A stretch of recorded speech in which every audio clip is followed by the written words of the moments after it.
الحمدللہ ہم نے ہماری جو ریویژن کی پریویس کلاس تھی اس میں ہم نے سورہ بقرہ اور سورہ فاتحہ ان دونوں کی ریویژن بہت اچھے طریقے سے کی. امید کرتی ہوں جب آپ لیکچر سنیں گے تو پوائنٹس اور جو احکامات اس میں ہیں وہ آپ کو کلیئر ہو جائیں گے. ٹھیک ہے. اچھا، ہم یہ جو ریویژن کر رہے ہیں، ہمارا جو موٹیو ہے ریویژن کا وہ یہ ہے کہ قرآن کو آپ احکام کے تھرو پوائنٹ وائز آپ اسے سمجھ سکیں کہ یہ قرآن ہم سے کیا کہنا چاہ رہا ہے انشاءاللہ تعالی.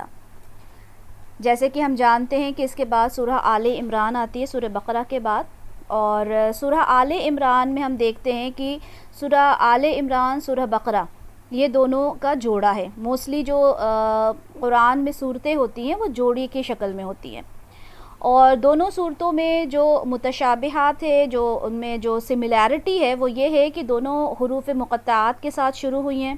دونوں کے آغاز میں قرآن کریم کی عظمت بیان کی گئی ہے.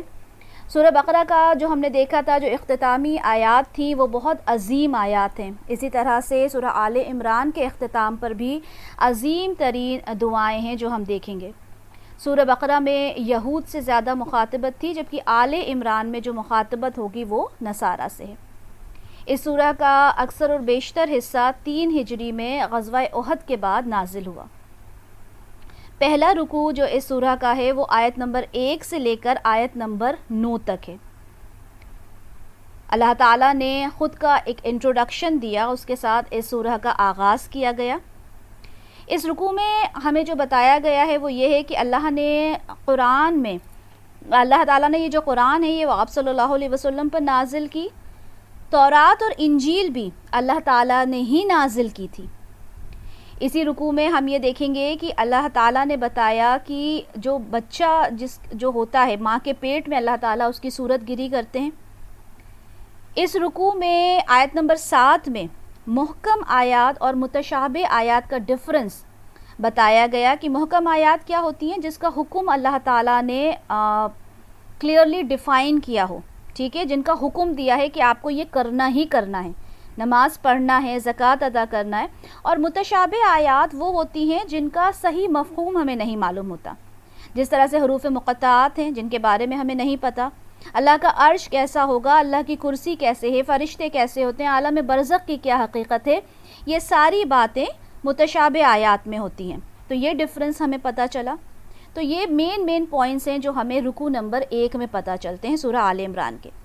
رکوع نمبر 2 جو آیت نمبر 10 سے آیت نمبر 20 تک ہے، اس رکوع میں ہم دیکھیں گے کہ اللہ تعالیٰ نے کافر کے بارے میں تذکرہ کیا ہے کہ کافر کے لیے بڑا عذاب ہے.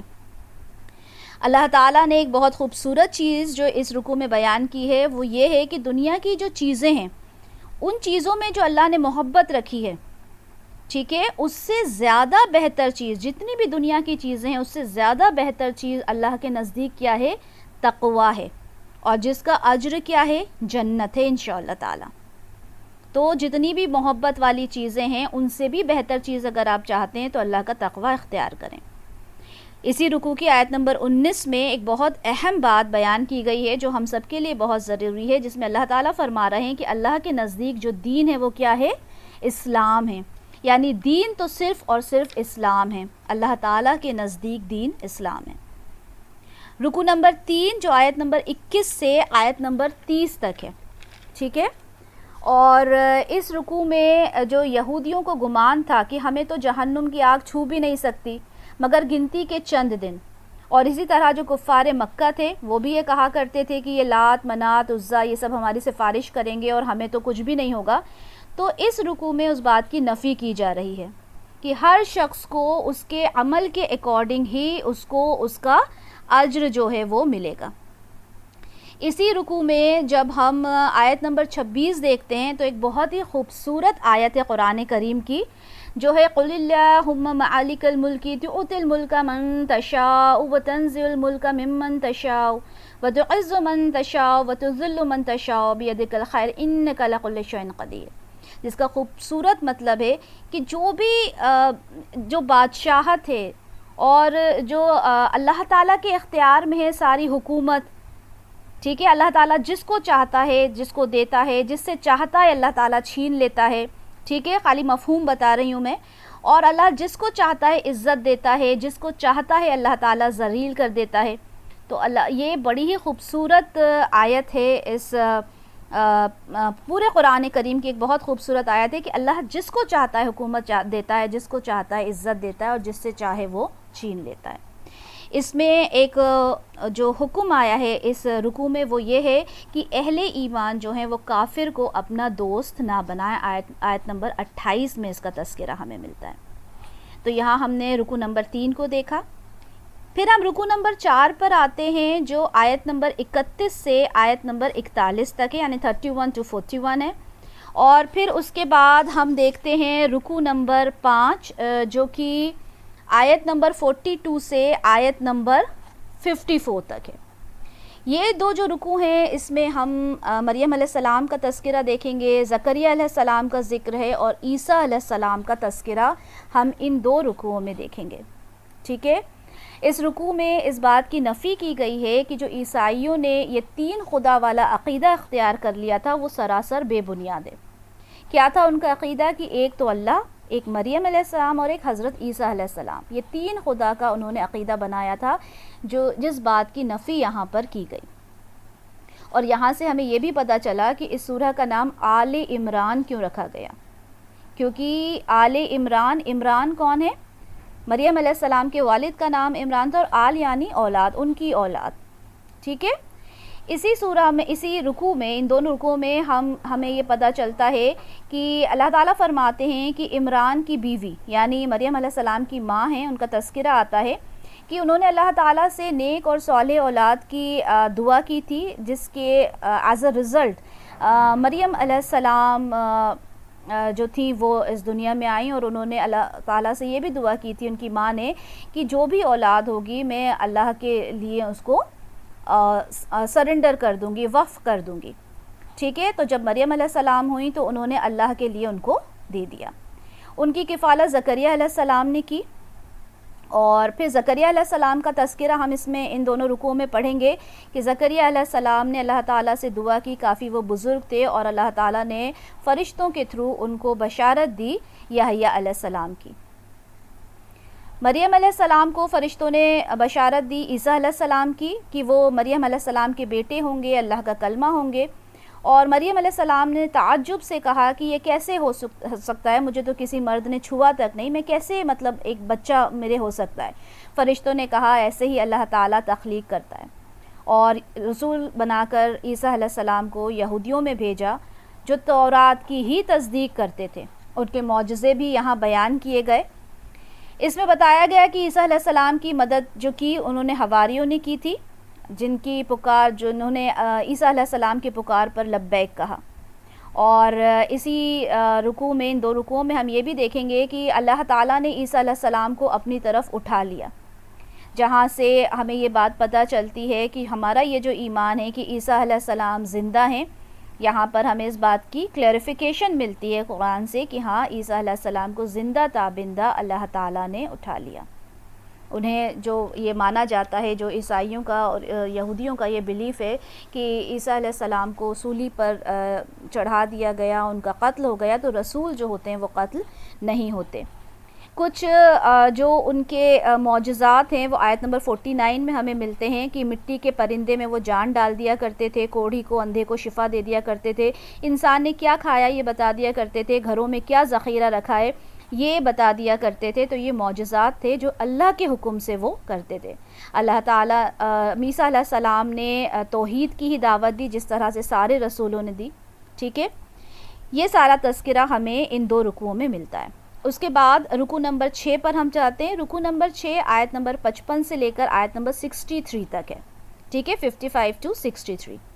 اور عیسیٰ علیہ السلام کا ہی تذکرہ ہمیں ابتدائی آیات میں ملے گا رکوع نمبر 6 میں، کہ یہاں پر ان آیات میں رکوع نمبر 6 میں یہ بتایا گیا کہ عیسیٰ علیہ السلام کی جو پیدائش ہوئی ہے اس پر حیران ہونے کی ضرورت نہیں ہے، کیونکہ پہلے ہم نے پڑھ لیا ہم نے پچھلے رکوعوں میں یہ پڑھا کہ جو عیسیٰ علیہ السلام تھے وہ کس طرح سے مریم علیہ السلام کو بشارت دی کہ اللہ کا کلمہ ہے اور وہ ان کی بشارت ملی. تو یہاں پر یہ بتایا گیا کہ جو لوگ حیران ہوتے ہیں کہ عیسیٰ علیہ السلام کی پیدائش کیسے ہوئی, تو آدم علیہ السلام کو بھی تو اللہ تعالیٰ نے پیدا کیا مٹی سے, ٹھیک ہے, قول لہ کن فیکون, کہا ہو جا اور وہ ہو گیا. تو اسی طرح سے عیسیٰ علیہ السلام بھی پیدا ہوئے.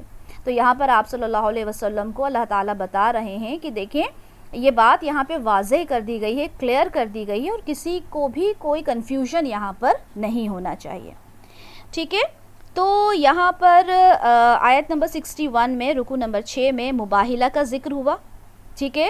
اچھا, آپ کو کچھ آیات کے نمبرز بتائے جا رہے ہیں اور رکوع وائز آپ کو کلیریفیکیشن دیا جا رہا ہے کہ کس رکوع میں کس بارے میں بات ہو رہی ہے. تو آپ لوگوں نے آیت نمبر یاد نہیں کرنا, رکوع نمبر یاد نہیں کرنا, آپ لوگوں نے احکام کو یاد رکھنا ہے, آپ نے اس میں کہی ہوئی باتوں کو یاد رکھنا ہے, ٹھیک ہے.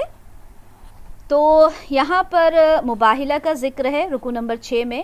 ہوا یہ تھا کہ نجران سے کچھ قریب 70 عیسائی آئے تھے, اور ظاہر سی بات ہے وہ عیسیٰ علیہ السلام کو لے کر ان کے اندر یہ تھا کہ یہ اللہ کے بیٹے ہیں, ٹھیک ہے.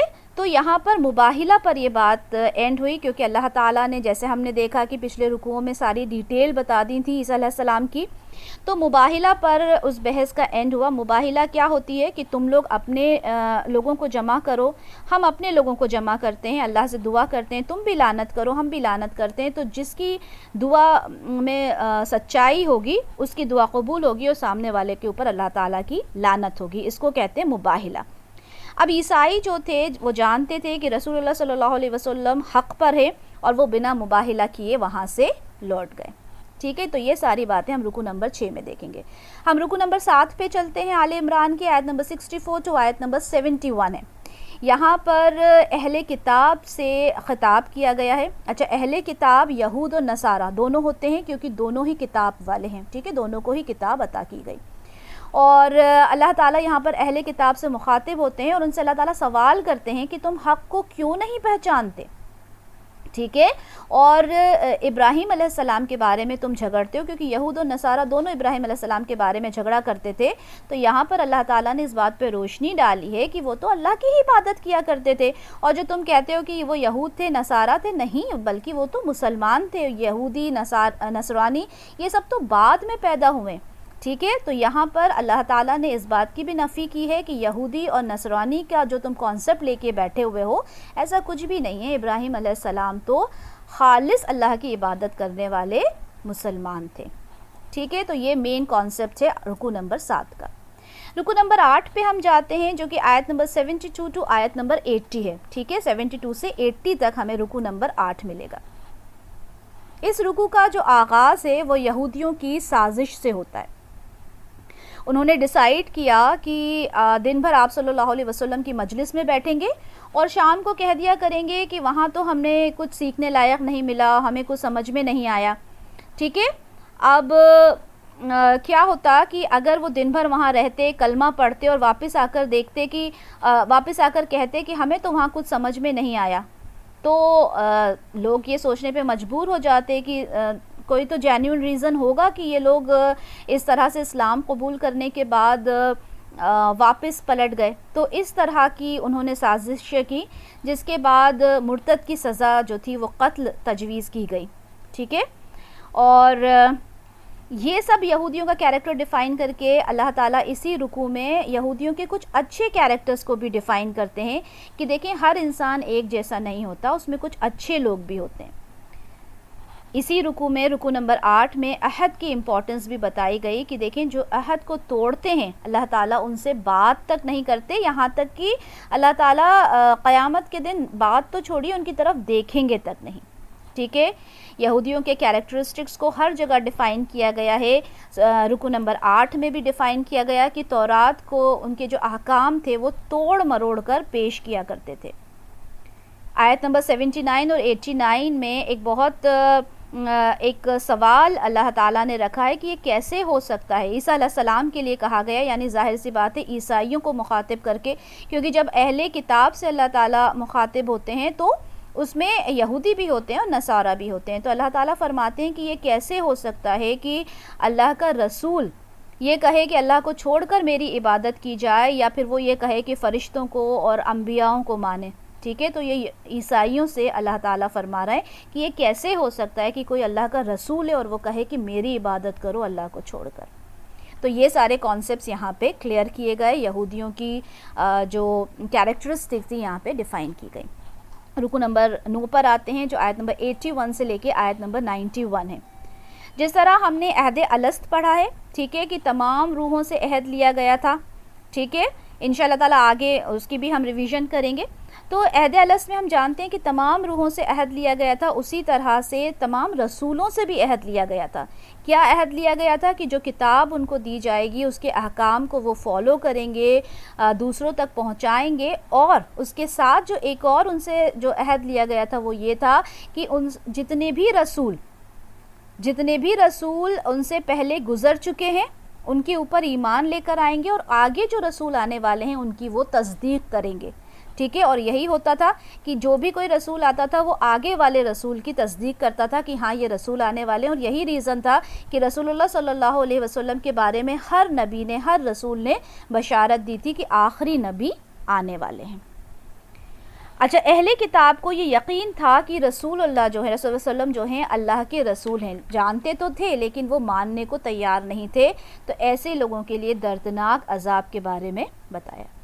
رکو نمبر 10 میں ہم دیکھتے ہیں جو کہ آیت نمبر 92 سے آیت نمبر 101 تک پر مشتمل ہے، اور یہاں سے ہمارا 4تھ پارہ جو ہے وہ شروع ہو جاتا ہے، ٹھیک ہے. یعنی سورہ کا جو 10واں رکوع ہے وہاں سے ہمارا 4تھ پارہ شروع ہو جاتا ہے. اور اس رکوع میں جو باتیں بیان کی گئی ہیں اس میں سب سے پہلے احکام ہم دیکھتے ہیں کیا ہیں، کہ اللہ کی راہ میں اپنی محبوب چیز کو خرچ کرو. یہاں پہ کیا فرمایا کہ اللہ کی راہ میں اپنی محبوب چیز کو خرچ کرو. جتنی بھی چیزیں اللہ کی طرف سے حلال ہیں وہ بنی اسرائیل پر بھی حلال تھیں، یہ بات اللہ تعالیٰ نے بتائی. اللہ تعالیٰ اس میں فرماتے ہیں کہ ملت ابراہیم یعنی ایک اللہ کی عبادت کرنا ہے. ملت ابراہیم کیا تھا؟ یعنی وہ ایک اللہ کو ماننے والے تھے، ٹھیک ہے، جو کہ ہم نے سورہ بقرہ میں بہت اچھے سے پڑھا. آیت نمبر 95 میں اس کا تذکرہ ہے. حج کو فرض کیا گیا آیت نمبر 97 میں، ٹھیک ہے. تو یہ کچھ احکام ہیں جو رکوع نمبر 10 میں ہمیں ملتے ہیں.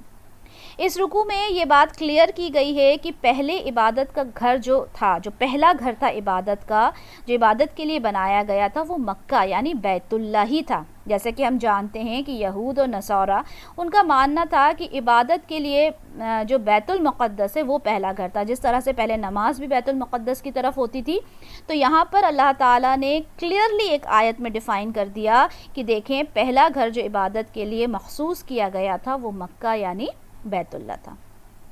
اللہ تعالیٰ نے جو بیت اللہ ہے اس کو امن کی جگہ بنایا. حرم شریف جو ہے وہ کیا ہے؟ وہ امن کی جگہ ہے جہاں پہ کسی طرح کا لڑائی جھگڑا جو آج بھی نہیں ہو سکتا، تو اللہ تعالیٰ نے بیت اللہ کو امن کی جگہ قرار دیا. رکوع نمبر 11 دیکھتے ہیں جو کہ آیت نمبر 102 سے لے کر آیت نمبر 109 ہے، جس میں اللہ کے تقوی کا حق ادا کرنے کے لیے اللہ تعالیٰ کہہ رہے ہیں کہ ان کے جو تقوی ہے اس کا حق ادا کرو. یعنی تقوی کیا ہے؟ جو ہم بہت بار پڑھ چکے کہ جب آپ اکیلے بھی ہوں تو آپ اللہ سے ڈریں، ہر لمحہ آپ اللہ سے ڈرتے رہیں، آپ کا ہر ایک کام جو ہو اللہ کی رضا کے اکارڈنگ ہو. تو یہ ہے اللہ کا حق. اسی طرح سے اسی رکوع میں ہم دیکھتے ہیں کہ اللہ تعالیٰ نے کہا کہ اللہ کی رسی کو مضبوطی سے تھام لو. کیا ہے اللہ کی رسی؟ اللہ کی کتاب اللہ کی رسی ہے. آیت نمبر 104 میں اللہ تعالیٰ امر بالمعروف نہی عن المنکر کا حکم دیتے ہیں، اور یہ بہت ہی امپورٹنٹ ایک کانسیپٹ ہے ہمارے دین کا کہ اچھائی کا حکم دینا ہے اور برائی سے روکنا ہے، ٹھیک ہے. اسے بہت اچھے سے آپ لوگوں کو ایکسپلین کیا جا چکا ہے. آیت نمبر 106 میں آخرت کا منظر بیان کیا گیا ہے کہ ایمان والے روشن چہرے کے ہوں گے اور جو کافر ہوں گے ان کے چہرے سیاہ ہوں گے. تو یہ ساری باتیں الحمدللہ ہمیں رکوع نمبر 11 میں ملتی ہیں. رکوع نمبر 12 کی طرف چلتے ہیں جو آیت نمبر 110 سے لے کر 120 تک ہے. اس رکوع میں اہل کتاب کی کیریکٹرسٹکس بیان کی گئی ہیں. جنگ میں پیٹھ دکھاتے ہیں، ٹھیک ہے. دنیا میں ہر جگہ وہ ذلیل ہوتے ہیں اور آگے بھی ہوتے رہیں گے. اور اس میں ایک پازیٹیو بات بھی اللہ تعالیٰ نے کی کہ کچھ نیک لوگ بھی ہوتے ہیں جو نیکی کا حکم دیتے ہیں اور برائی سے روکتے ہیں. جنہوں نے نیکسٹ اس کی کیریکٹرسٹک ان کی کیا ہے کہ جو بھی وہ کفر کرتے ہیں ان کے نہ تو مال کام آتے ہیں نہ ان کی اولاد کام آئے گی. اور یہ جو کفر کرتے ہیں نا، دیکھیں یہ صرف یہودیوں کے لیے نہیں بلکہ کوئی بھی اگر اللہ کے احکام کو نہیں مانتا تو ان کے مال ان کی اولاد کام نہیں آئیں گے. اچھا، دنیا میں اگر کچھ خرچ کرتے ہیں تو اس کا صلہ انہیں آخرت میں نہیں ملے گا. آبویسلی جو اللہ پہ ایمان نہیں رکھتے، رسولوں پہ ایمان نہیں رکھتے، اگر وہ کچھ بھی نیکی کا کام کرتے ہیں اس کا صلہ ان کو آخرت میں نہیں ملے گا. اور مومن اگر ان کو اپنا رازدار بناتے ہیں کافروں کو، تو وہ کیا کرتے ہیں؟ انہیں برباد کرنے میں کوئی کسر نہیں چھوڑتے.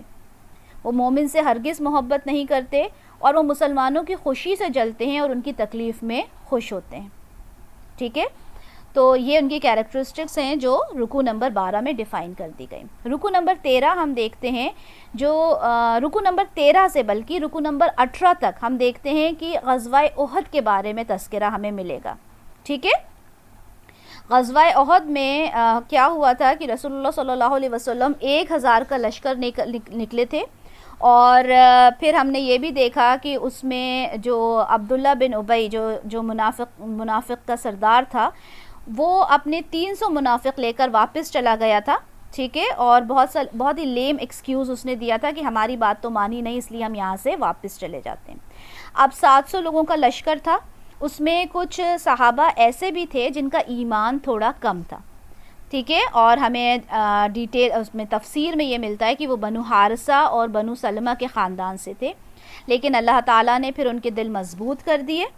ٹھیک ہے، اور پھر انہوں نے اس میں غزوہ میں شرکت کی. اور غزوہ احد میں مسلمان جو تھے وہ جیتتے ہار گئے تھے.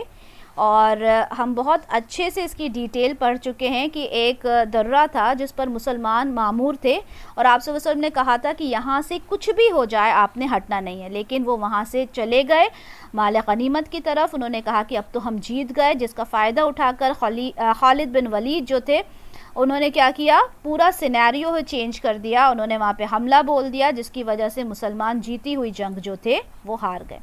آپ صلی اللہ علیہ وسلم شدید طریقے سے اس میں زخمی بھی ہوئے تھے.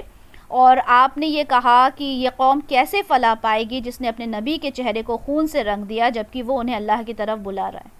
جس پر اللہ تعالیٰ کی طرف سے آیت نمبر 128 نازل ہوئی تھی کہ اے نبی، اس میں آپ کا کوئی اختیار نہیں، چاہے تو وہ ان کی توبہ قبول کریں یا نہیں. یعنی اللہ تعالیٰ نے اختیار اپنے پاس رکھا ہے کہ کس کی توبہ کو قبول کرنا ہے اور کس کی نہیں. جب ہم غزوہ احد کے بارے میں پڑھیں گے، اس میں اللہ تعالیٰ جنگ احد میں مسلمانوں کو یاد دلاتے ہیں کہ دیکھو جب جنگ بدر ہوا تھا اس میں کس طرح سے فرشتوں کے تھرو 5000 فرشتوں کے تھرو تمہاری مدد کی گئی تھی. ٹھیک ہے، تو جب غزوہ احد میں مسلمانوں کی شکست ہوئی تو اللہ تعالیٰ انہیں کنسول کرتے ہیں، ان کے غم کو ہلکا کرتے ہیں اور ان کو بتاتے ہیں کہ دیکھو تمہیں اگر فتح نہیں ملی تو کوئی بات نہیں، آگے چل کر تم ہی غالب آنے والے ہو. اور اللہ تعالیٰ نے یہ بھی فرمایا کہ اس طرح سے اللہ تعالیٰ نیک اور بد لوگوں کو جدا کریں گے. ٹھیک ہے، تاکہ جو شہادت کے درجات ہیں وہ بھی تو صحابہ کو عطا کرنا تھے نا. ٹھیک ہے، تو اس میں ہم 15 رکوع میں یہ پڑھیں گے کہ جب یہ افواہ پھیلی کہ آپ صلی اللہ علیہ وسلم کا انتقال ہو گیا تو صحابہ کے جو حوصلے تھے وہ پست ہو گئے. یہاں تک کہ حضرت عمر رضی اللہ تعالیٰ عنہ جو تھے انہوں نے بھی اپنی تلوار پھینک دی تھی کہ اب کیا جنگ کرنا، اب تو جو رسول اللہ ہیں وہی اس دنیا سے چلے گئے. تو یہاں پر اللہ تعالیٰ فرماتے ہیں کہ یہ جنگ تم رسول اللہ کے لیے نہیں لڑ رہے تھے بلکہ اللہ کے لیے تم یہ جنگ کر رہے تھے، اور اس سے پہلے بھی بہت سے نبی آئے تھے. ٹھیک ہے، جن پر پریشانیاں آئی تھیں اور وہ ثابت قدم رہے. تو یہاں پر اللہ تعالیٰ انہیں اس بات کے لیے آگاہ کر رہے ہیں، یہ بات ان کو بتا رہے ہیں کہ دیکھو یہ جو تم جنگ کر رہے ہو یہ کسی رسول کے لیے نہیں کی جا رہی بلکہ یہ جنگ تو اللہ کے لیے کی جا رہی ہے. ٹھیک ہے، اور کیا ہوا آیت نمبر رکوع نمبر 16 میں کیا ہوتا ہے، اس میں بھی ہم نے دیکھا کہ 18 رکوع تک ہی یہاں پر غزوہ احد کے بارے میں ہی بات ہے. تو یہاں پر جو منافقین تھے وہ کیا، جب انہوں نے دیکھا کہ وہ جنگ جو ہیں ہار گئے، ریزنز کچھ بھی تھے لیکن ہار تو گئے تھے، تو یہاں پہ وہ مسلمانوں سے کہتے کہ دیکھو اگر یہ رسول جو ہیں اگر وہ سچے ہوتے تو اس طرح سے ان کی شکست نہیں ہوتی. ٹھیک ہے، تو یہاں پر اسی رکوع میں رکوع نمبر 16 میں مسلمانوں کے قلبی سکون کی بات ہو رہی ہے کہ اللہ تعالیٰ نے ان کو کیسے سکون دیا. ٹھیک ہے، کہ جب غم آیا اس کے بعد مسلمانوں کو اطمینان کی نیند وہ سوئے، اور جو منافق تھے وہ بے چین رہے. ٹھیک ہے. اچھا، اس رکوع میں ہم یہ بھی دیکھیں گے اللہ تعالیٰ نے ان سبھی مسلمانوں کو معاف کر دیا تھا جن سے غزوہ میں تھوڑی سی کوتاہی ہوئی تھی، کہ رسول صلی اللہ علیہ وسلم کا جو حکم تھا اس کو انہوں نے مانا نہیں تو نہیں کہیں گے، لیکن تھوڑا سا ان کو مس انڈرسٹینڈنگ ہو گئی تھی. تو یہاں پر اللہ تعالیٰ نے سبھی مسلمانوں کو معاف کر دیا. غزوہ احد کے بعد کے کچھ مناظر پیش کیے گئے ہیں رکوع نمبر 17 میں، کہ منافق کہتے تھے کہ اگر ہمارے بھائی جنگ پر نہ جاتے تو وہ ہمارے ساتھ زندہ ہوتے. ٹھیک ہے، تو اللہ تعالیٰ فرماتے ہیں دیکھو موت تو سب کو آ کر ہی رہے گی، چاہے وہ بند قلعے میں کیوں نہ ہو، تو اگر جنگ پر نہ جاتے تو بھی وہ مرتے. ٹھیک ہے، یہاں پر رسول اللہ صلی اللہ علیہ وسلم کو اللہ تعالیٰ مشورہ دے رہے ہیں کہ دیکھو جو لوگ جو لگتا ہے کہ جن کی کوتاہیوں کی وجہ سے جنگ ہار گئے ہیں تو انہیں آپ معاف کر دیں، انہیں درگزر کریں، ان سے آگے مشورہ بھی لیں اور اللہ کے فیصلے پر توقع رکھیں. آیت نمبر 161 میں منافقین نے آپ صلی اللہ علیہ وسلم پر معاذ اللہ یہ الزام لگایا تھا کہ آپ نے مال غنیمت میں خیانت کی، جس کے جواب میں یہ آیت نازل ہوئی کہ نبی کی یہ شان نہیں کہ وہ خیانت کرے. ایک اور بات ہمیں رکوع نمبر 17 میں ملتی ہے کہ شہید جو ہوتے ہیں وہ مرتے نہیں ہیں بلکہ اللہ کے یہاں وہ زندہ ہوتے ہیں. اس کا آخری رکوع جو ہے جس میں غزوہ احد کا تذکرہ ہے، رکوع نمبر 18، جس میں اللہ تعالیٰ خوشخبری دے رہے ہیں ان لوگوں کو جو ہر لمحہ اللہ پر توکل رکھتے ہیں اور اپنی رسول کی پکار پر لبیک کرتے ہیں. اور اس رکوع میں اللہ تعالیٰ دردناک عذاب بتا رہے ہیں کہ ان لوگوں کے لیے دردناک عذاب ہے جن لوگوں نے کفر کیا. جو لوگ اپنے مال کو بچا کر رکھتے ہیں، غزوات میں دینے سے روکتے ہیں، وہ اللہ کے غضب کے مستحق ہوں گے. ٹھیک ہے، اس کے بعد رکوع نمبر 19 ہے جو آیت نمبر 181 سے آیت نمبر 189 تک ہے. ٹھیک ہے، یہاں اس رکوع میں اس دور کے یہودی اور جو منافقین تھے ان کا ذکر ہے کہ جب رسول اللہ صلی اللہ علیہ وسلم انفاق فی سبیل اللہ کا حکم دیتے تو وہ ان کا مذاق اڑاتے کہ اللہ ہم سے قرض مانگ رہے ہیں. ٹھیک ہے، نعوذ باللہ، یہ اس طرح کا مذاق اڑایا کرتے تھے. رسول اللہ صلی اللہ علیہ وسلم سے معجزات طلب کیا کرتے تھے. ٹھیک ہے، یہ ہم بہت بار انشاءاللہ تعالیٰ پڑھیں گے کہ کس طرح کے معجزات تھے جو وہ طلب کیا کرتے تھے. اور جب ان سے معجزات مانگے گئے تو اللہ تعالیٰ نے فرمایا کہ دیکھو پہلے بھی رسول آئے تھے، ان سے بھی تم نے معجزات مانگے اور انہوں نے معجزات دیے بھی، موسیٰ علیہ السلام کے معجزات، عیسیٰ علیہ السلام کے معجزات، تو کیا ہوا؟ تب بھی تو تم نے ان کی اطاعت نہیں کی. ٹھیک ہے، تو اللہ تعالیٰ یہاں یہ بھی فرماتے ہیں کہ دیکھو اللہ تعالیٰ تمہیں ضرور آزمائیں گے، اللہ تعالیٰ تمہیں ضرور آزما کے رہیں گے. کس چیز سے؟ تمہارے مال سے تمہیں آزمائیں گے، تمہاری جانوں سے تم کو آزمائیں گے.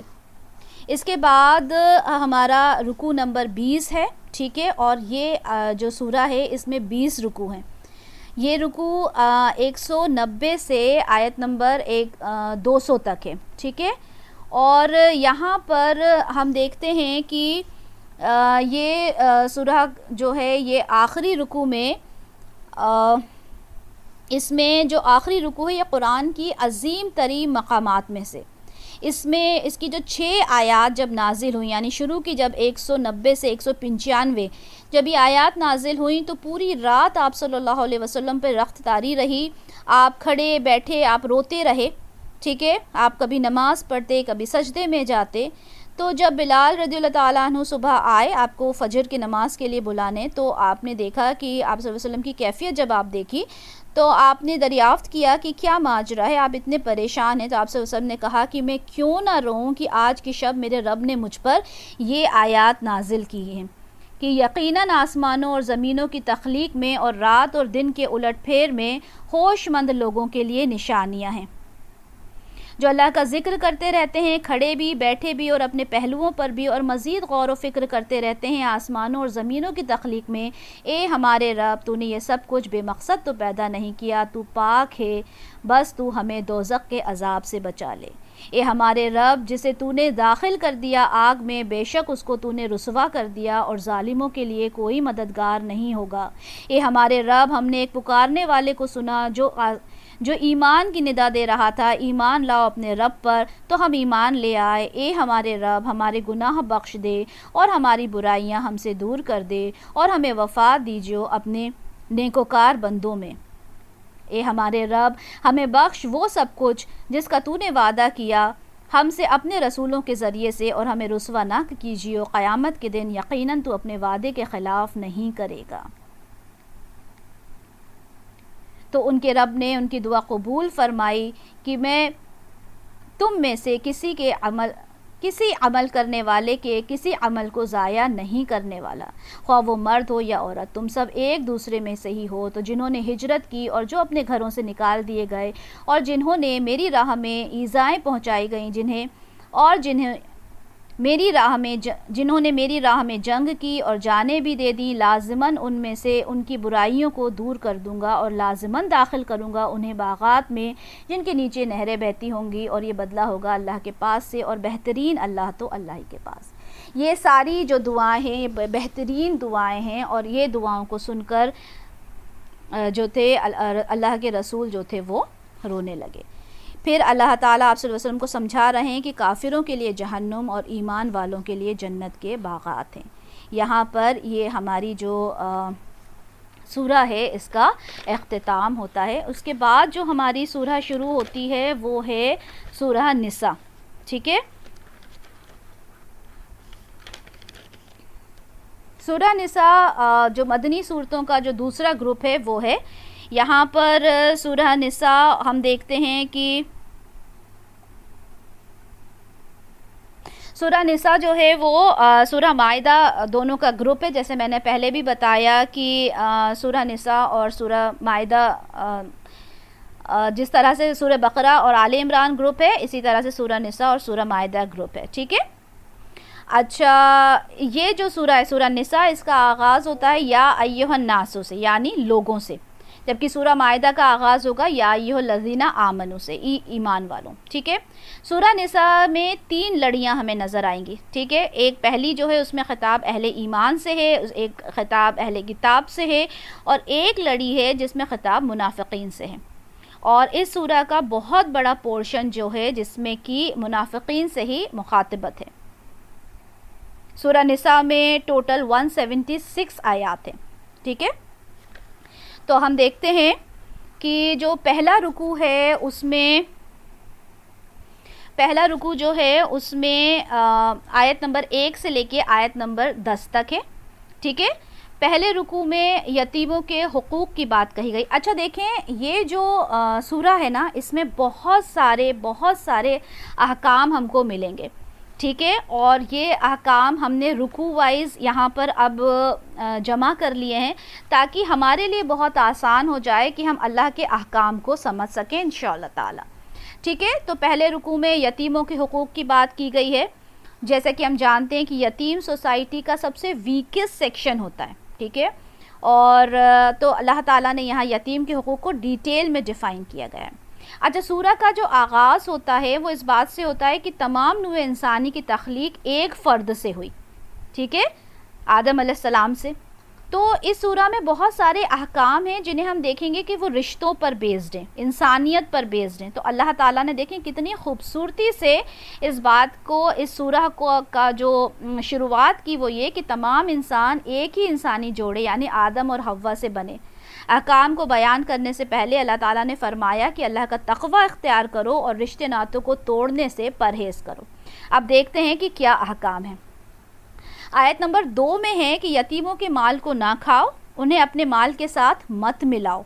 ایسا کرنے سے اسٹرکٹلی اللہ تعالیٰ نے منع فرمایا، جس کی وجہ سے کیا ہوگا کہ آپ کا مال جو ہے وہ خبیث یعنی ناپاک ہو جائے گا اگر اپنے مال کو یتیم کے مال میں ملاؤ گے۔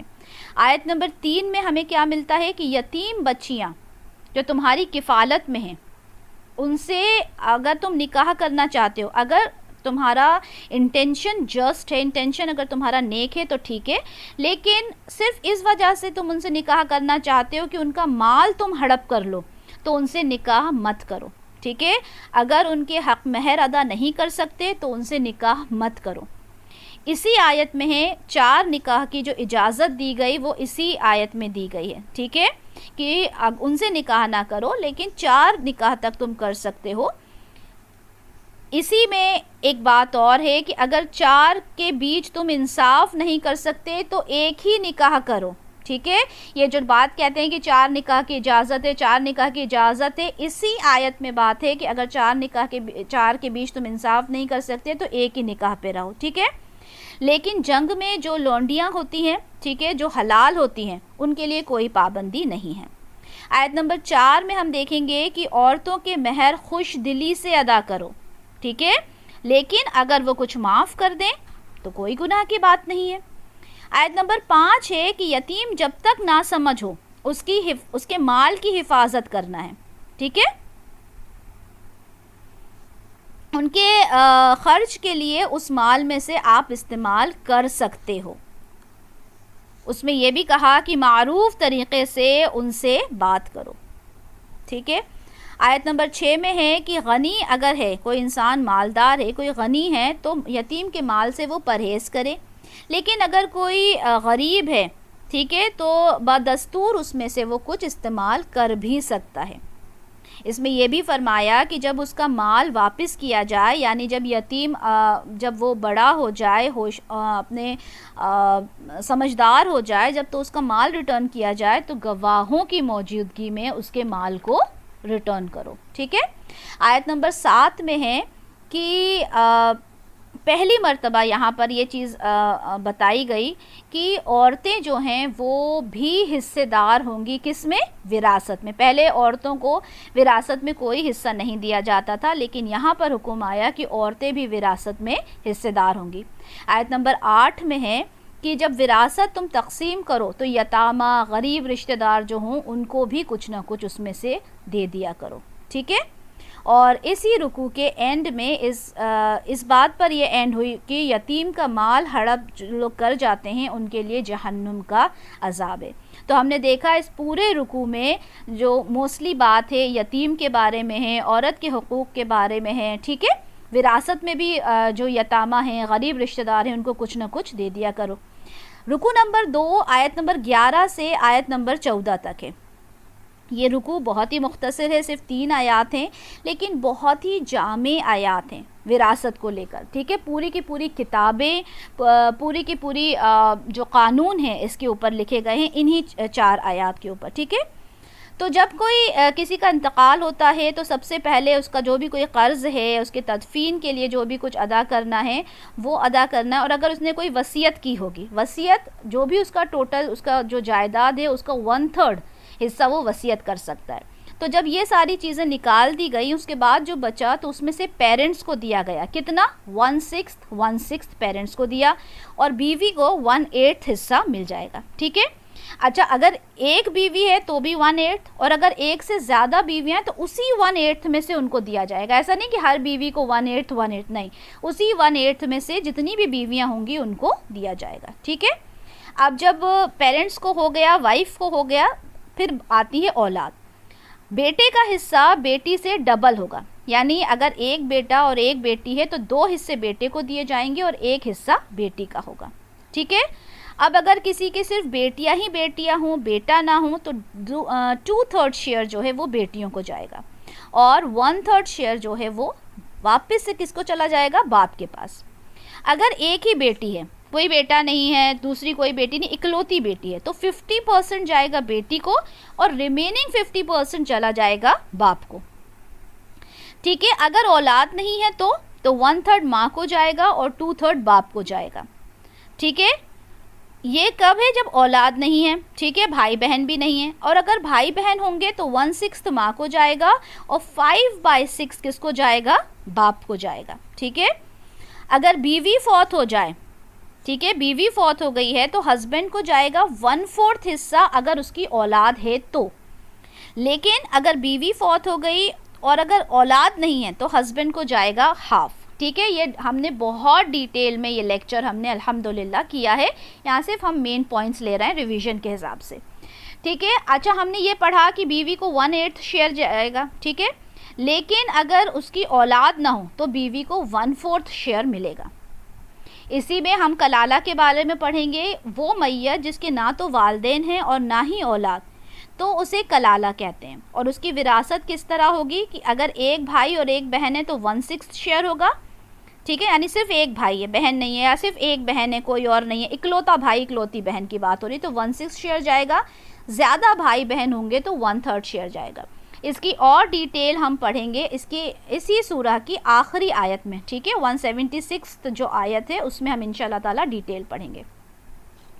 اس کے بعد رکوع نمبر 15 آتا ہے، رکوع نمبر 3 آتا ہے جو آیت نمبر 15 سے لے کر آیت نمبر 22 تک ہے، ٹھیک ہے۔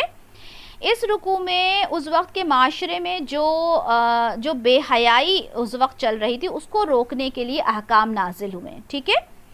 اچھا، اس میں بتایا گیا کہ جو عورت بے حیائی کرے اس کے لیے 4 گواہ لے کر آؤ، ٹھیک ہے، اور جب وہ گواہی دے دیں تو ان عورتوں کو گھر میں بند کر دو جب تک کہ وہ یا تو مر نہ جائیں یا ان کے لیے اللہ کی طرف سے کوئی حکم نہ آ جائے۔ اچھا، یہ ابتدائی حکم تھا، بعد میں سورہ نور میں ہم دیکھیں گے کہ ان کی کیا سزا دی گئی، ٹھیک ہے۔ اچھا، اگر عورت اور مرد دونوں بے حیائی میں انوالو ہوں تو دونوں کو ایذا پہنچاؤ، اور ساتھ میں یہ بھی فرمایا کہ اگر وہ توبہ کر لیں تو اللہ تعالیٰ معاف کرنے والا ہے۔ آیت نمبر 17 میں ہے کہ موت کے فرشتے جب دکھنے لگیں اور انسان توبہ کرے تو وہ توبہ قبول نہیں ہوتی، ٹھیک ہے۔ اچھا، آیت نمبر 19 میں ایک اور بہت بے حیائی کی چیز تھی جو اس معاشرے میں چل رہی تھی، اس پہ فل سٹاپ لگایا گیا کہ جب کوئی شخص فوت ہوتا اور اس کی 4-5 بیویاں ہوتی، کانسیپٹ تھا کہ 4-5 بیویاں ہوتی تھیں، اس زمانے میں 4 تو ہوتی تھیں، تو ایک بیٹا تو وارث بن گیا، obviously ایک اس کی سگی ماں ہے، باقی ساری اس کی جو سوتیلی ماں ہیں، وہ کیا کرتا کہ وہ ان سب کو اپنی ملکیت میں لے لیتا، اپنی وراثت ان کو بنا لیتا، ٹھیک ہے۔ یہاں تک کہ بے حیائی کا یہ لیول تھا کہ ان سے شادی بھی کر لیتا وہ بیٹا، ٹھیک ہے، یا کہیں اور اگر ان کی شادی ہوتی تو جو حق مہر تھا وہ خود رکھ لیتا۔ تو یہاں پر یہ جو ایک کام ہو رہا تھا، جو بہت ہی غلط کام ہو رہا تھا، اس کی نفی کی گئی، ٹھیک ہے، اس چیز کو منع کیا گیا۔ پھر اسی رکوع میں ہے کہ طلاق دینے پر شوہر حق مہر جو ہے وہ واپس نہیں لے سکتا، طلاق ہو گئی تو حق مہر واپس نہیں لے سکتا، لیکن ہاں اگر بیوی بدکارہ ہے تو اس کا حق مہر ضبط کیا جا سکتا ہے۔ لیکن اللہ تعالیٰ نے یہاں یہ بھی بتا دیا کہ انڈیو ایڈوانٹیج نہیں اٹھانا، کہ آپ حق مہر واپس لینے کے لیے اس کو جھوٹے الزام لگاؤ، جھوٹی تہمت اس کو لگاؤ، یہ بہت ہی بڑے گناہ کی بات ہے۔ آیت نمبر 22 میں کلیئرلی مینشن کر دیا گیا کہ اپنے باپ کی بیوی سے نکاح کرنا منع ہے، ٹھیک ہے۔ رکوع نمبر 4 دیکھتے ہیں جو آیت نمبر 23 سے آیت نمبر 25 تک ہے۔ یہاں محرم کا تذکرہ ہے کہ محرم کون ہے، ٹھیک ہے، کون کون محرم ہے؟ ماں، بیٹیاں، بہنیں، پھوپھیاں، خالائیں، بھتیجیاں، بھانجیاں، رضاعی ماں، رضاعی بہنیں، ساس، ربیبہ۔ ربیبہ یعنی تمہارے شوہر سے جو پہلی جو بیٹی ہو، ٹھیک ہے، وہ ہوتی ہے ربیبہ۔ تو ربیبہ سے بھی جو شادی ہے وہ نہیں کی جا سکتی، لیکن اس میں ایک آپشن یہ ہے کہ وہ عورتیں جن کے ساتھ ایک آدمی نے ریلیشن شپ ڈیولپ کیا، ٹھیک ہے، تب تو وہ ربیبہ حرام ہو گئی، لیکن اگر اس بیوی کے ساتھ ریلیشن شپس ڈیولپ نہیں ہوئے اور اس کو طلاق دے دی تو وہ جو پہلے ہسبینڈ سے جو لڑکی ہے تب تو وہ جائز ہو جائے گی، ٹھیک ہے۔ اس میں 2 کانسیپٹ ہیں کہ اگر طلاق دے دیا اس عورت کے ساتھ اور اس کی پہلے ہسبینڈ سے بچی تھی تو اگر کوئی ریلیشن شپ ڈیولپ نہیں ہوا تھا تو تب تو وہ حلال ہے، ادروائز وہ آپ کے لیے حرام ہے، ٹھیک ہے۔ اسی طرح سے بہو، اور اسی طرح سے ایک وقت میں 2 بہنوں سے نکاح کرنا حرام ہے، ٹھیک ہے۔ اچھا، تفسیر میں ہم نے یہ دیکھا کہ جس طرح سے 2 بہنوں سے ایک وقت میں نکاح نہیں کیا جا سکتا، اسی طرح سے ایک وقت میں پھوپھی بھتیجی خالہ بھانجی کے ساتھ بھی نکاح نہیں کیا جا سکتا۔ اسی طرح سے جو آلریڈی میرڈ خواتین ہیں ان سے نکاح نہیں کیا جا سکتا، ٹھیک ہے۔ اگر کوئی میرڈ خاتون ہے اس سے نکاح نہیں کیا جا سکتے، لیکن ہاں اگر وہ لونڈی جو جنگ کے نتیجے میں آئی ہے، اگرچہ وہ آلریڈی میرڈ بھی تھی لیکن ظاہر سی بات ہے جنگ میں آئی ہے تو کافر جگہ سے، مطلب کافر قبیلے سے ہی ہے، تو وہاں پہ وہ حلال ہوگی اگرچہ وہ آلریڈی میرڈ تھی تب بھی، ٹھیک ہے۔ اچھا، پھر یہاں پر یہ بھی بتایا گیا کہ نکاح کے لیے ضروری ہے کہ مہر ادا کیا جائے۔ مہر ایک بہت ہی امپورٹنٹ ایلیمنٹ ہے نکاح کے لیے، ٹھیک ہے۔ پھر ایک بات اور یہاں بتائی گئی اسی رکوع نمبر 4 میں کہ نکاح کو نکاح کے انٹینشن سے ہی کیا جائے، نہ کہ اپنی سیکشول ڈیزائرز کو فلفل کرنے کے لیے، ٹھیک ہے۔ نکاح کی جو ایک خوبصورتی ہوتی ہے اس کو مینٹین کرنے کے لیے ہی نکاح کو کیا جائے۔ اچھا، آیت نمبر 25 میں ہے کہ اگر آزاد عورت سے نکاح کرنا تمہارے بس میں نہ ہو، ٹھیک ہے، کیونکہ اس کو زیادہ مہر جو ہے وہ دینا ہوگا، تو کسی لونڈی سے نکاح کر لو۔ کیوں؟ کیونکہ اس کو کم مہر دینا ہوگا، ٹھیک ہے، اور لیکن وہ مومنہ ہونا ضروری ہے، ٹھیک ہے۔ اور اگر تم کسی لونڈی سے نکاح کرو تو اس کے مالک سے اجازت لے لو اور اس کے مناسب حق مہر ادا کر دو۔ حق مہر تو ادا کرنا ہوگا تب بھی، لیکن کم، بہت کم، ٹھیک ہے۔ پھر اس میں ایک اور بات بتائی گئی کہ چوری چھپے نکاح نہیں کرنا، ٹھیک ہے۔ جو نکاح ہوگا باقاعدہ ہوگا، جس طرح سے ہوتا ہے، یہ نہیں کہ آپ کسی لونڈی سے نکاح کر رہے ہیں تو چوری چھپے کر لیں، بلکہ کھلم کھلا پورا اناؤنسمنٹ کے ساتھ نکاح ہوگا، ٹھیک ہے۔ اگر وہ جو لونڈی سے نکاح کیا ہے اگر وہ بدکارہ ہو، ٹھیک ہے، اگر وہ کوئی بدکاری کرتی ہے شادی کے بعد تو اس کی سزا آزاد عورت سے ہاف ہوگی۔ کیوں؟ کیونکہ اس کو جو ساری سہولیتیں مل رہی ہیں وہ بھی تو آزاد عورت سے کم ہیں، تو اس لیے سزا بھی اس کو ہاف دی جائے گی، ٹھیک ہے۔ اچھا، اس زمانے میں جو ہوتی تھیں، یہ جو لونڈی ہوتی تھیں، غلام ہوتی تھیں، ان کا جو کیریکٹر ہوتا تھا وہ بہت اسٹرانگ نہیں ہوتا تھا، ٹھیک ہے۔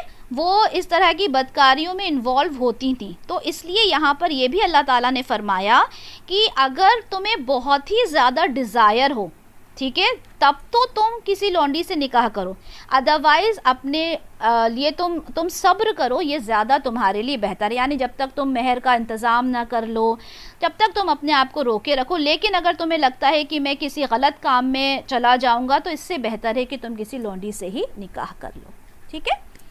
رکوع نمبر 5 دیکھتے ہیں جو آیت نمبر 26 سے لے کے آیت نمبر 33 تک ہے، 26 to 33۔ اس رکوع کی ابتدائی آیات میں اللہ تعالیٰ بہت محبت سے اپنے بندوں سے فرما رہے ہیں کہ دیکھو، اللہ چاہتے ہیں کہ تم صراط مستقیم پر چلو، اللہ تم پر اپنی رحمت فرمانا چاہتے ہیں، تم پر بوجھ کو ہلکا کرنا چاہتے ہیں۔ پھر احکام کا سلسلہ شروع ہوا کہ اب مالی حقوق کی بات ہو رہی ہے، یہاں پہ مالی حقوق کی بات ہو رہی ہے، کسی کا مال ناحق طریقے سے مت کھاؤ۔ یہاں اس تجارت پر زور دیا گیا جس میں میوچول انڈرسٹینڈنگ کے ساتھ ڈیلنگ ہو، ٹھیک ہے، نہ کہ چیٹنگ کے تھرو، ٹھیک ہے۔ اگر میوچول انڈرسٹینڈنگ کے ساتھ ڈیلنگ ہو رہی ہے اٹس ویل اینڈ گڈ، لیکن چیٹنگ کے تھرو آپ کسی تجارت کو نہیں کر سکتے، اور نہ ہی اپنے آپ کو قتل کرو۔ اس سے مراد اپنے آپ کو قتل کرنا بھی ہے اور اپنوں کو قتل کرنا بھی، ٹھیک ہے۔ یہ بہت ہی بڑے گناہ کی بات ہے، یعنی تجارت میں چیٹنگ کرنا بھی اور قتل کرنا دونوں ہی بہت بری بات ہیں۔ اللہ تعالیٰ فرماتے ہیں کہ بڑے بڑے گناہوں سے بچو تو چھوٹی چھوٹی برائیاں تو اللہ تعالیٰ تم سے ویسے ہی دور کر دیں گے۔ یہاں پر ایک اور حکم دیا گیا کہ ہر انسان میں کچھ صفات رکھی ہیں، یہ آیت نمبر 32 میں ہم دیکھ سکتے ہیں، تو ان کو دیکھ کر حسد نہ کرو۔ دیکھیں، ہر انسان کے اندر کچھ نہ کچھ صفات ہوتی ہیں، ان کو دیکھ کر حسد نہیں کرنا، ٹھیک ہے۔ انسان چاہے وہ مرد ہو یا عورت، سب کو ان کے عمل کے اکارڈنگ ان کو اجر دیا جائے گا۔ اسی طرح سے جو اس رکوع کا آخری حکم ہے وہ یہ ہے کہ وراثت جو ملی ہے، وراثت کا جو حکم آلریڈی آ گیا، اسی پروپورشن میں وراثت دی جائے گی، ٹھیک ہے۔ اگر آپ اور جن کو دینا ہے ان کو ہی دی جائے گی۔ اگر آپ اپنے دوستوں کو، اپنے عزیزوں کو دینا چاہتے ہو تو ان کے لیے وصیت کر دو، جو کہ 1/3 ہے، یا پھر اپنے جیتے جی انہیں جو دینا چاہو دے سکتے ہو، ٹھیک ہے۔ رکوع نمبر 6 آیت نمبر 34 سے آیت نمبر 42 ہے۔ اس رکوع میں ہسبینڈ وائف کے ریلیشن شپ پر اور کچھ سوشل میٹرز پر اللہ تعالیٰ نے تذکرہ کیا ہے. اللہ تعالیٰ فرماتے ہیں کہ شوہر کی فضیلت جو ہے بیوی پر زیادہ ہے کیونکہ وہ اپنی بیوی پر خرچ کرتے ہیں. یہاں پر ایک صالح عورت کی کیریکٹرسٹکس ڈیفائن کی گئی کہ وہ اپنے شوہر کی اطاعت کرتی ہے، اس کے مال اور اس کی عزت کی حفاظت کرتی ہے، شوہر کے راز کی حفاظت کرتی ہے. پھر آگے بتایا کہ اگر عورت سرکش ہو تو کیا کریں. سب سے پہلے اسے سمجھائیں، سیکنڈلی اس کا بستر علیحدہ کر دیں، ٹھیک ہے. تھرڈ یہ ہے کہ اگر وہ پھر بھی نہ مانے تو جسمانی سزا دینے کا بھی حق ہے. لیکن یہاں پر ایک بات میں کلیئر کر دوں کہ جسمانی سزا جو ہے وہ اس طرح سے جیسے ہم اپنے بچوں کو سزا دیتے ہیں، یہ نہیں کہ اٹھایا اور مارنا پیٹنا شروع کر دیا، نہیں. جس طرح سے چہرے پہ نہیں مارنا، تھوڑا بہت ان کو سمجھانے کے لیے مارنے کا حکم دیا گیا ہے، ٹھیک ہے. اور اگر عورت ان سب کے بعد باز آ جائے تو پرانی ساری باتوں کو درگزر کر دو. اچھا، آیت نمبر 35 میں ہے اگر ایسی بات اس سے بھی بات نہ بنے تو دونوں کے خاندان سے ایک ایک حکم یعنی بردبار انسان آئے جو ان کی صلاح کر دیں. اور پھر جو نیکسٹ حکم آیا وہ ہے توحید کا، حسن سلوک کا، اسی رکوع میں، ٹھیک ہے. تو کس کے ساتھ حسن سلوک کرنا ہے؟ والدین کے ساتھ، قرابت دار کے ساتھ، یتامہ، مساکین، پڑوسی جو آپ کے رشتہ دار ہوں اور وہ پڑوسی بھی جو آپ کے رشتہ دار نہ ہوں، ٹھیک ہے. ایک ہی جگہ ساتھ بیٹھنے والے، مسافر، لونڈی، غلام جو تمہاری ملکیت میں ہو، ان سب کے ساتھ آپ نے حسن سلوک کرنا ہے.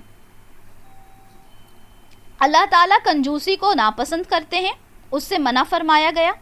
آیت نمبر 38 میں ہے کہ اگر آپ ریاکاری کرتے ہوئے خرچ کرو گے تو بھی وہ بھی اللہ تعالیٰ کو ناپسند ہے، ٹھیک ہے.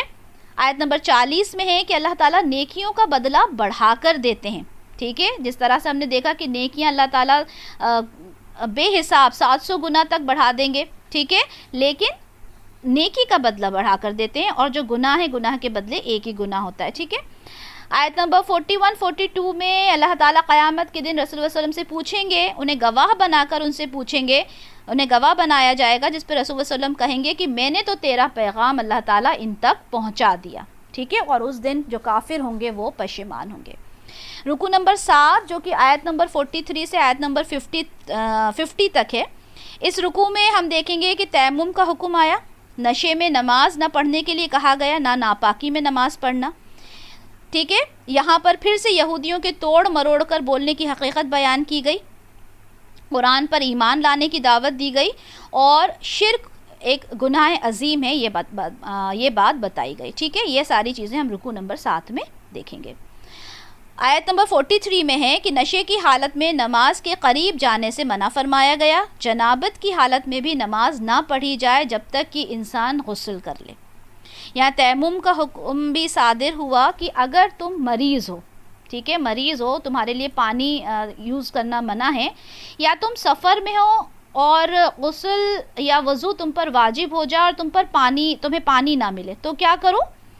پاک مٹی کا انتخاب کرو تیمم کے لیے، اور اسے مسح کرو اپنے ہاتھ کا اور اپنے چہرے کا، ٹھیک ہے. اس کے لیے تیمم کے لیے آپ سنن ابو داؤد کی 321 اور سنن ابو داؤد کی 327 دیکھ سکتے ہیں کہ چہرے اور ہاتھوں کے لیے ایک ہی دفعہ ہاتھ مارو.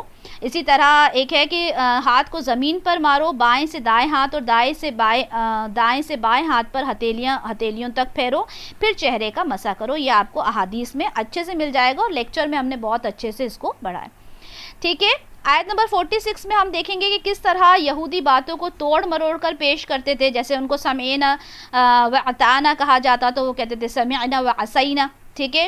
اسی طرح جب ان سے کہا گیا کہ رعینا بولو تو اسے کھینچ کر وہ رعینا کر دیا کرتے تھے، یعنی ہمارے چرواہے، ٹھیک ہے. تو یہاں پر وہی بات بتائی گئی کہ کس طرح سے یہودی اپنی باتوں کو توڑ مروڑتے تھے، ٹھیک ہے. یہ ہمارا ہو گیا رکوع نمبر 7.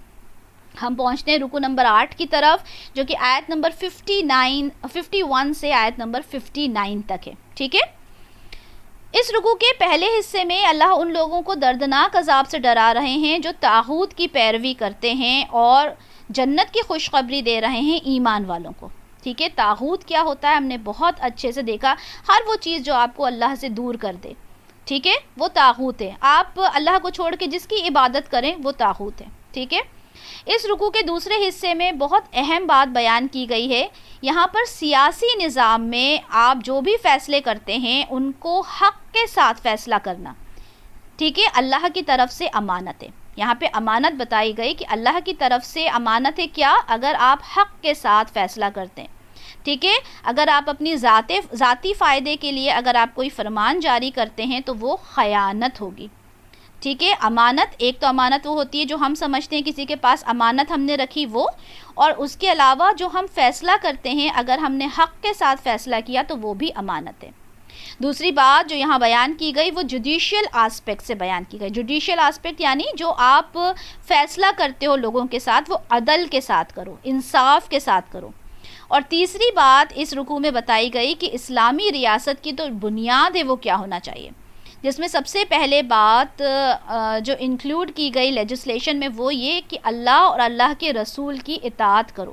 یعنی کسی بھی قانون کے لیے اٹس کمپلسری کہ اللہ اور اللہ کے رسول کی اطاعت کی جائے, اسی کے ساتھ اولو الامر کی اطاعت کی جائے. اولو الامر یعنی وہ لوگ جو تم میں سے ہوں, یعنی مسلمان ہوں اور جو قانون کو سنت طریقے سے چلائیں, ٹھیک ہے, ان کی بات کو بھی تم نے ماننا ہے, ٹھیک ہے. اب یہاں کی یہ جو اطاعت ہے, جو اولو الامر کی اطاعت ہے وہ انکنڈیشنل نہیں ہوگی کہ آپ نے ماننا ہی ہے, ایسا نہیں, ٹھیک ہے. اگر ان کی بات میں کوئی اختلاف ہو جائے تو فیصلہ کس کے تھرو ہوگا, اللہ اور رسول کی سنت کے اکارڈنگ پھر فیصلہ کیا جائے گا, ٹھیک ہے. تو یہ لیجسلیشن کا کانسیپٹ ہونا چاہیے. رکوع نمبر 9 جو کہ آیت نمبر 60 سے لے کے آیت نمبر 70 تک ہے. یہاں پر ایک واقعہ پس منظر میں ملتا ہے کہ ایک یہودی اور ایک منافق میں جھگڑا ہوا. دونوں ہی جانتے تھے اگر فیصلے کی رسول صلی اللہ علیہ وسلم کے پاس جائیں گے تو حق کے ساتھ فیصلہ کریں گے وہ, ٹھیک ہے.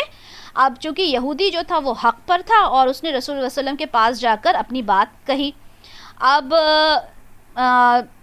جب اس نے اپنی یہ بات ان سے کہی تو آبویسلی کیونکہ وہ حق پر تھا تو رسول اللہ صلی اللہ علیہ وسلم نے اس کے حق میں فیصلہ کر دیا.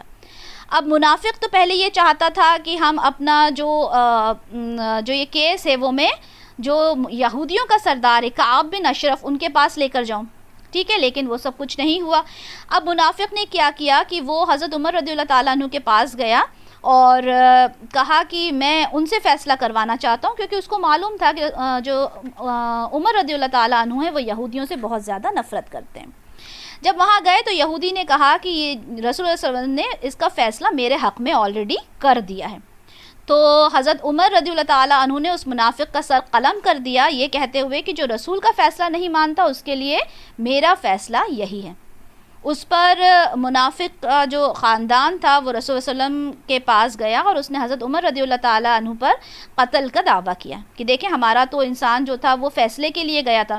تو جب اللہ تعالیٰ کی طرف سے آیت نازل ہوئی, آیت نمبر 63, کہ اللہ تعالیٰ جانتے ہیں کہ جو کچھ ان کے دلوں میں ہے تو آپ چشم پوشی کریں اور انہیں نصیحت کریں.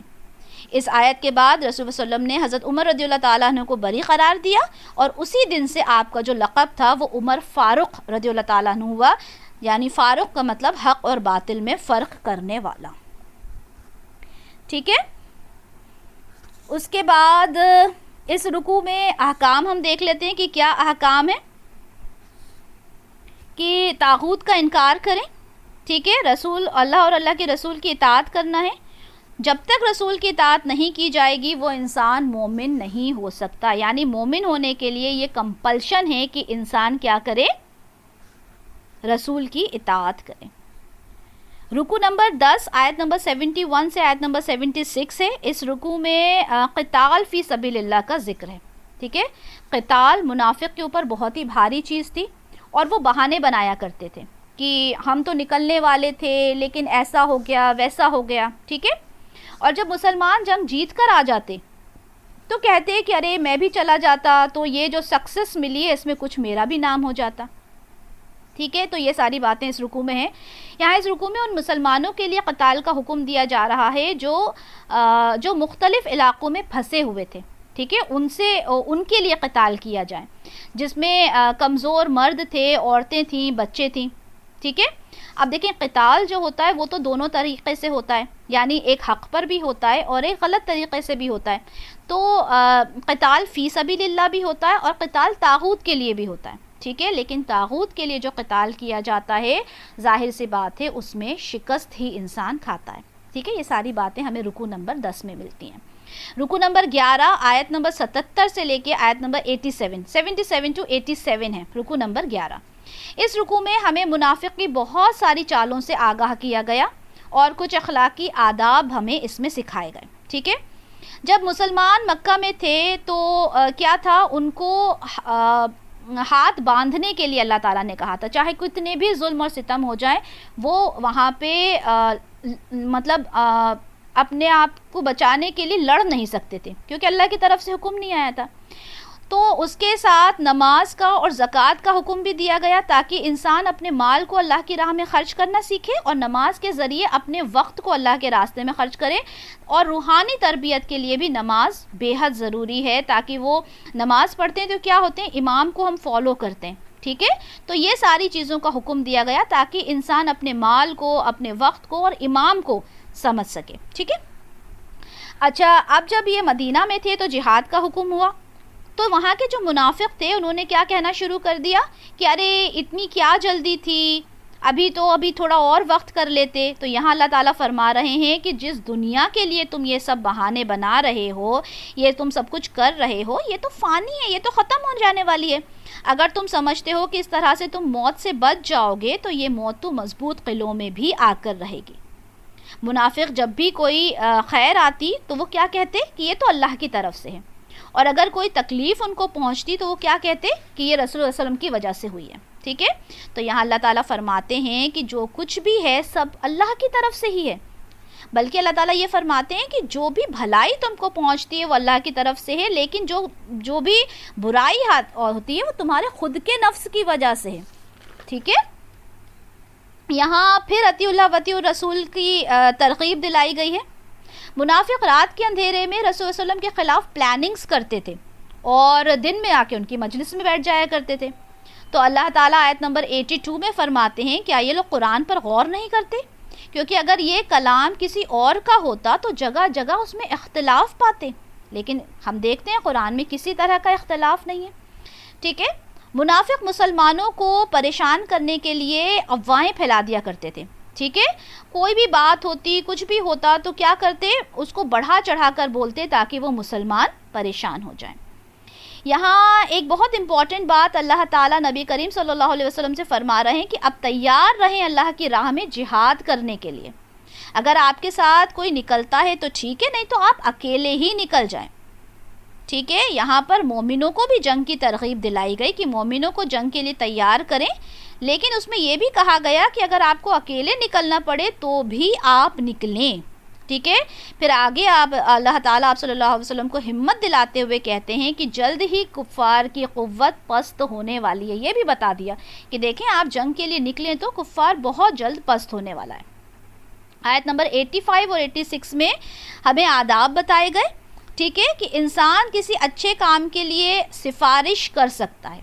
ٹھیک ہے، کسی کی سفارش، اگر کوئی اچھا کام ہے، کوئی اچھا انسان ہے تو ہم اس کے لیے سفارش کر سکتے ہیں. ٹھیک ہے، دیٹ از الاؤڈ.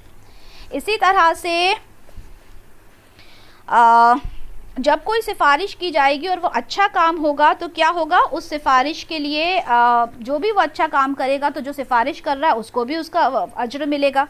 اور اسی طرح سے اگر کسی برے کام کے لیے سفارش کی جائے گی تو اس برائی میں بھی اس کا حصہ ہوگا. دوسرا ادب جو اس میں بتایا گیا وہ ہے سلام کے بارے میں، کہ جب تمہیں کوئی سلامتی کی دعا دے تو تم اس سے بہتر کہو.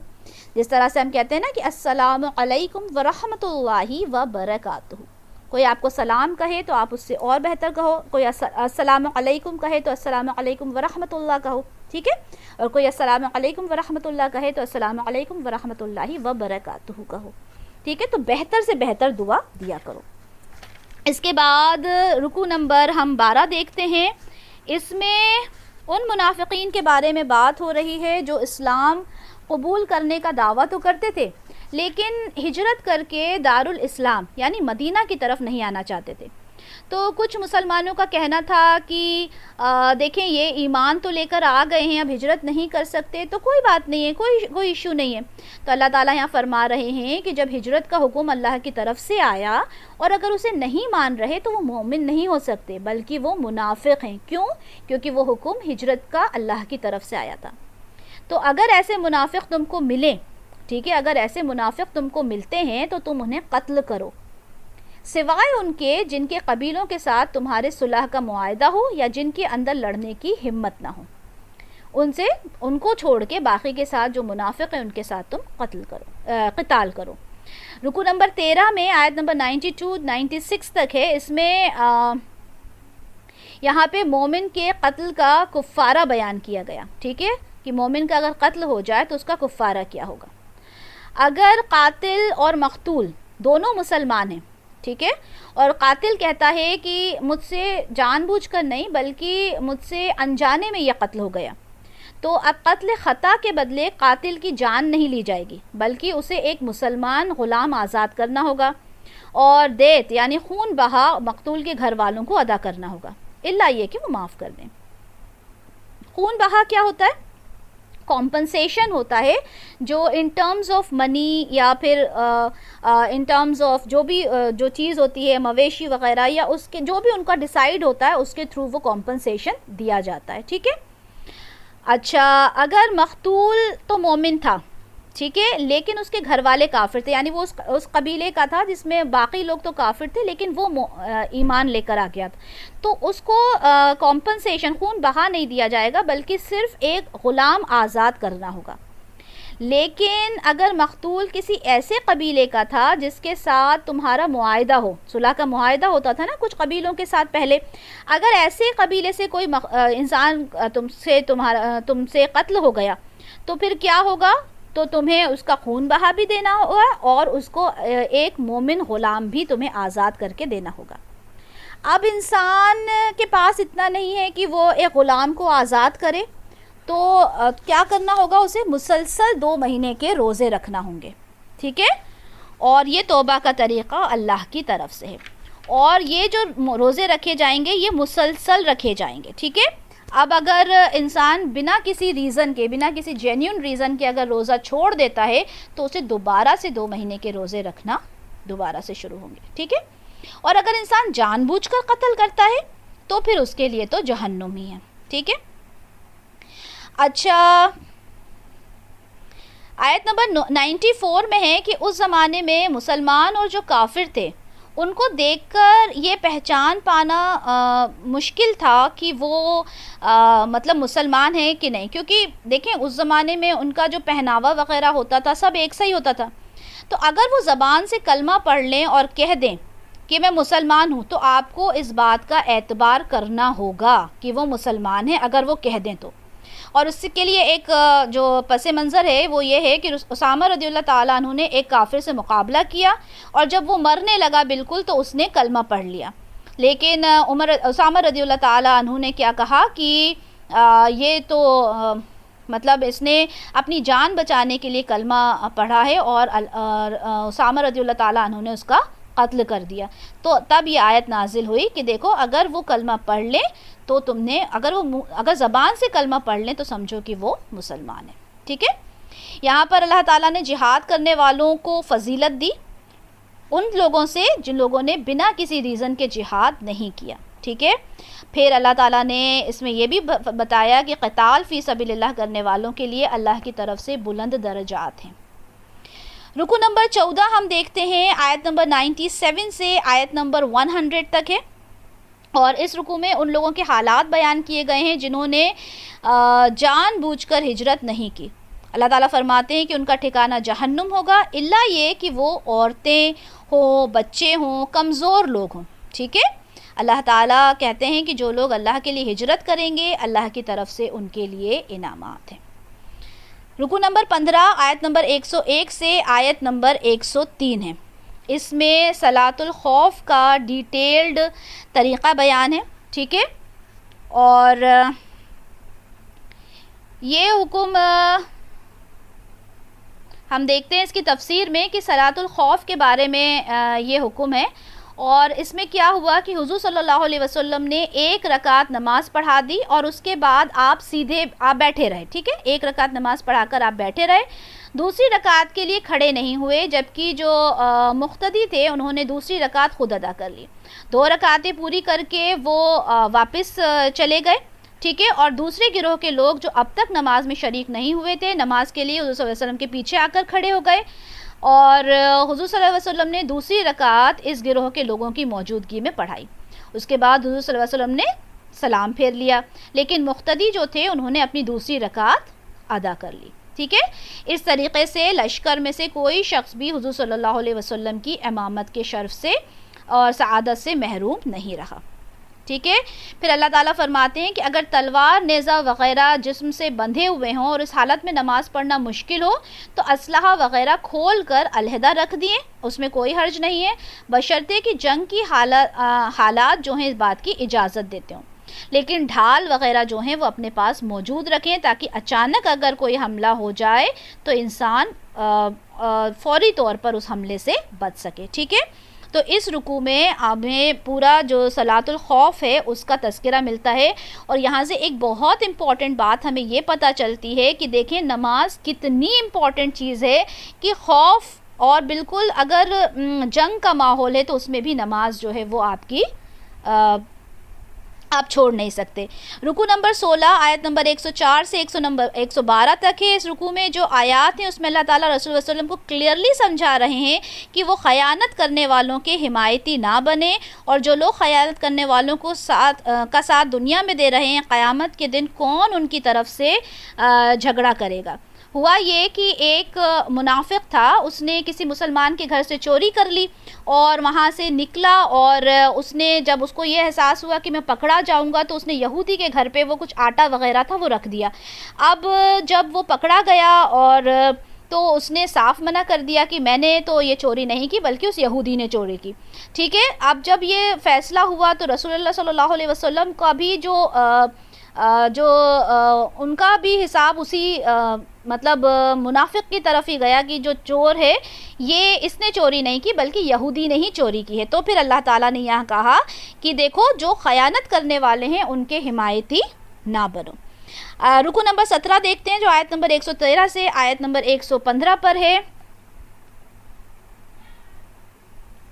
اس رکوع میں منافقین کی خفیہ سرگوشیوں کا ذکر ہے، اور دوسروں کو دیکھ کر کامنٹس کرنا، ٹونٹ کرنا، اشارے کرنا، یہ ساری باتیں منافقین کے اندر تھیں، ٹھیک ہے۔ اور یہاں پر یہ بھی فرمایا گیا جو خفیہ سرگوشیاں ہیں اگر وہ کسی اچھے کام کے لیے ہیں تو اللہ تعالیٰ ان کا بہترین اجر دیں گے۔ مطلب خیر والی سرگوشی کیسے ہوتی ہے کہ کسی کو زکوٰۃ دینے کے لیے اگر کوئی پلاننگ کی جا رہی ہے، کسی کی مدد کرنے کے لیے، تو اللہ تعالیٰ اس کا بہترین اجر دیں گے۔ رکوع نمبر 18 آیت نمبر 116 سے آیت نمبر 126 تک ہے۔ اس رکوع میں شیطان کا منصوبہ بیان کیا گیا کہ کس طرح سے وہ لوگوں کو بہکا کر جہنم میں دھکیلے گا، ٹھیک ہے۔ اس میں جو مین پوائنٹس ڈسکرائب کیے گئے ہیں وہ ہیں کہ شرک نہیں کرنا، ٹھیک ہے، اور اس میں یہ بھی بتایا گیا کہ شیطان نے وعدہ کیا ہے کہ وہ لوگوں کو لازماً بہکائے گا، کس طرح سے؟ بڑی بڑی امیدیں دے کر، ٹھیک ہے، اور جانور کے کان چیر کر، جیسا کہ اس زمانے میں ہوتا تھا کہ دیوی دیوتاؤں کے نام پر جانور کا کان چیر کر اس کو آزاد چھوڑ دیا کرتے تھے۔ اور تیسری بات کہ اللہ کی تخلیق میں تبدیلی کر کے، اللہ کی بنائی ہوئی کوئی بھی چیز اگر ہم اسے چینج کرتے ہیں، ٹھیک ہے، تو وہ بھی شیطان کی ہی پیروکاری کرنے کے برابر ہے، ٹھیک ہے۔ اللہ تعالیٰ اس میں ایمان والوں کے لیے بشارت بھی دے رہے ہیں۔ رکوع نمبر 19 آیت نمبر 127 سے آیت نمبر 134 تک ہے۔ اس رکوع میں عورت کے حقوق کی وضاحت کی گئی جسے ہم آلریڈی اس سورہ کے شروع میں پڑھ چکے ہیں۔ ان آیات کی وضاحت آپ صلی اللہ علیہ وسلم سے جب مانگی گئیں تو یہ آیات نازل ہوئیں، جس میں آیت نمبر 127 میں آیت نمبر 3 جو ہم نے پڑھی اس کی طرف اشارہ ہے، اور یہاں یتیم لڑکیوں سے نکاح نہ کرنے کی وضاحت دوبارہ دی گئی۔ 128 میں اگر شوہر کی طرف سے بے رخی یا زیادتی کا خیال ہو تو بہتر ہے کہ دونوں صلح کر لیں، ٹھیک ہے۔ یہاں پہ کہا گیا کہ جدائی سے بہتر ہے کہ آپس میں صلح کر لیں، یہ زیادہ بہتر ہے۔ آیت نمبر 129 میں بیویوں کے درمیان عدل کریں. آیت نمبر 130 میں لیکن اگر صلح ممکن نہ ہی ہو, ٹھیک ہے, اگر صلح نہیں ہو سکتی تو بہتر ہے کہ آپس میں ایک دوسرے سے طلاق لے لیں. پہلے کہا کہ صلح کر لیں, وہ زیادہ بہتر ہے, لیکن اگر صلح کے کوئی بھی چانسز نظر نہیں آتے تو طلاق لے سکتے ہیں. رکو نمبر 20 آیت نمبر 135 ٹو آیت نمبر 141. اس میں اللہ پر ایمان لاؤ تو پختگی کے ساتھ لے کر آؤ, ٹھیک ہے.